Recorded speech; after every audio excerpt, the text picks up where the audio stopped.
এই আয়াতগুলির বিষয়বস্তু হলো যে আমাদের উপরে আল্লাহ তাআলা যত নিয়ামত দান করেছেন তার মধ্যে কয়েকটি নিয়ামতের কথা এই আয়াতগুলির মধ্যে আসতেছে। আউযু বিল্লাহি মিনাশ শাইতানির রাজীম, বিসমিল্লাহির রহমানির রহিম।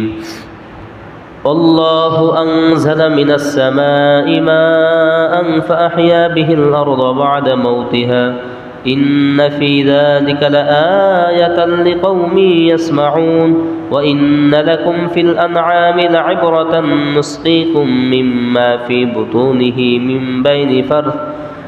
بين فرث ودم لبنا خالصا سائغا للشاربين ومن ثمرات النخيل والأعناب تتخذون منه سكرا ورزقا حسنا إن في ذلك لآية لقوم يعقلون وأوحى ربك إلى النحل أن اتخذي من الجبال بيوتا ومن الشجر ومما يعرشون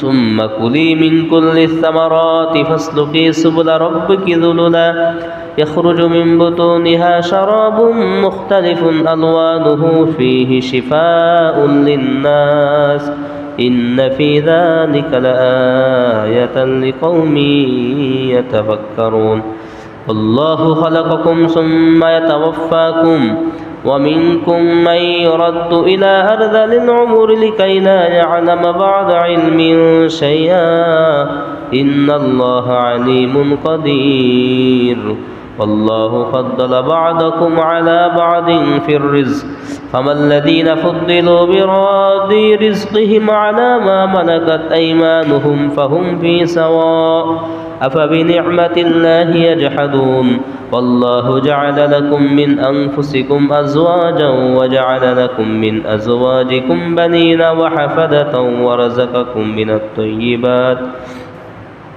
أفبالباطل يؤمنون وبنعمة الله هم يكفرون এখানে বলা হচ্ছে আল্লাহ তাআলা বলছেন যে আল্লাহু আনজালা মিনাস সামা, আর আল্লাহ তো তিনি যিনি আসমান থেকে বাড়ি বর্ষণ করেন, পানি বর্ষণ করেন, অর্থাৎ বৃষ্টি বর্ষণ করেন। ফাআহইয়া বিহিল আরদা বা'দা মাউতিহা, এই পানি দিয়ে তিনি কি করেন? মৃত জমিনকে জীবিত করেন। মৃত জমিন দ্বারা অর্থ হলো শুকনা জমিনকে। অনেক সময় দেখা যায় চৈত্র মাসের খরাতে আপনার ধানের জমিন ফেটে একবারে চচির হয়ে যায়। তো এই যে জমিন ফেটে গেল, জমিনের ঘাস শাকসবজি সব মরে গেল, এর দ্বারা কেমন যেন জমিনটাই মরে গেছে।